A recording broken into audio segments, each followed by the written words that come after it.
Alright guys, in today's video we are going to be breaking down a lighting setup that I used in a YouTube video I posted about 3 weeks ago, inspired by a scene from a movie called A Monster Calls. And the reason why I want to break down this setup in particular is, one, I faced a lot of challenges when lighting this scene.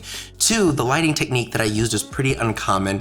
And three, I only used one light and I only used one accessory. I didn't use an abundance of flags or anything like that. So the main thing I kind of want to focus on real quick is going to be the challenges that I faced when just looking at this scene and how I was going to approach it. So when we look at our inspiration scene from A Monster Calls, it's pretty simple. We have two scenes. One really kind of establishes the setting that the child is in, and the other one is that close-up scene, which is what we were trying to emulate here. And we can see that the lighting from the scene in general is going to be inspired by the lamp on the table or on the desk. We also have what looks to be a little bit of moonlight on the back of the neck of the talent, which we can talk about how we can emulate that. But overall, it's pretty simple. So now let's talk about the challenges. And the main challenge is actually how soft and how well the light wraps around the talent's face. Now, in my mind, I don't believe that this was motivated purely by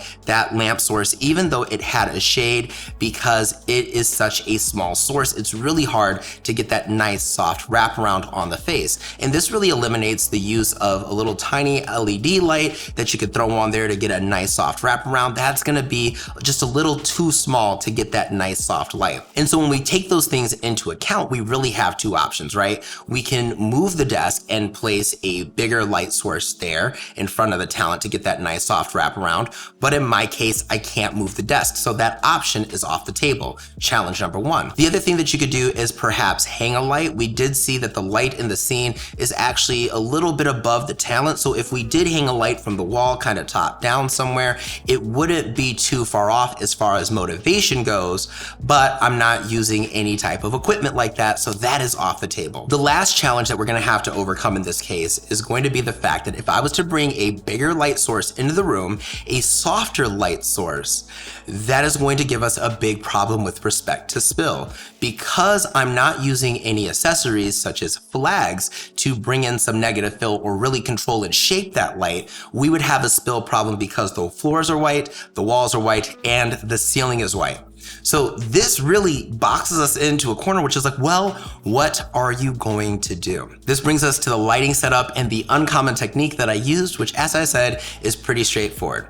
Simply put, I used a cob light with a Fresnel lens attachment in the spot mode to bounce light onto the desk and then back onto my face. I used the WeLight Ninja 400, which is a bi-colored LED cob light from an off-brand Chinese manufacturer. It was sent to me a couple of years ago, and it's not the most color accurate in the middle of its Kelvin range, but it does a pretty good job at its whitest white point and its warmest white point. So we used it on the warmest white point to emulate the light coming from our practicals in the background. I'll talk about that in a sec. And the cob light was set onto a spot feature, and that really narrowed and contained that light, and then it hit my white desk and then reflected back into my face. And I placed the light just a little bit off center so that it got a nice wrap around and it wasn't too hot in the center of my face where my nose is. I didn't care how hot it was on the key side because that really didn't matter because you weren't viewing that from the camera angle. We were shooting into the shadow side, and the light was actually placed behind me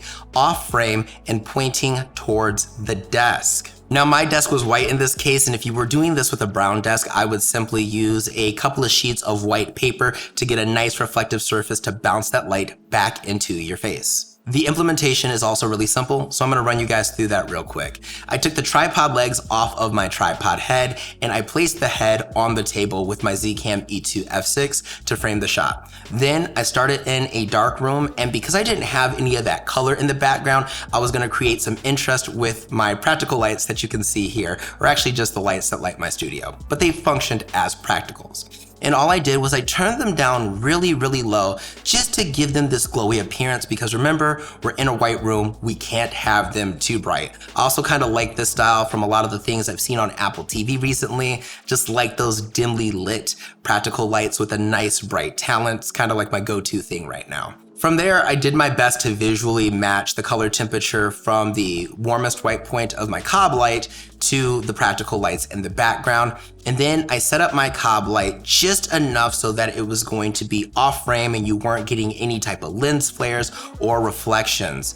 And then I simply beamed it in at 100% and moved it until it just wrapped around my face ever so nicely. If you want to go ahead and add in just a little bit of that background light that you also saw in the thumbnail, which was representing moonlight from our original inspiration shot, you can go ahead and throw in a LED panel, which is what I did. And I put it at more of a daylight color temperature since we were working with tungsten lights, maybe a little bit cooler, and had it in at maybe like 3 or 4% just to give a little highlight in there. And then to add in a little bit of depth, I turned on a light in the hallway and I felt like I had a pretty interesting scene that was recreated with my own studio because we obviously were not in the same place. Cinematography and lighting is 90% problem solving, and approaching some challenging situations head on with minimal gear makes you a better filmmaker at the end of the day when you have more gear at your disposal, which is why I was so excited to share this with you guys. I hope you guys enjoyed this video. If you did, be sure to give me a big thumbs up, hit that subscribe button, turn on those post notifications if you have not. Follow me on social media, the links are in the description down below.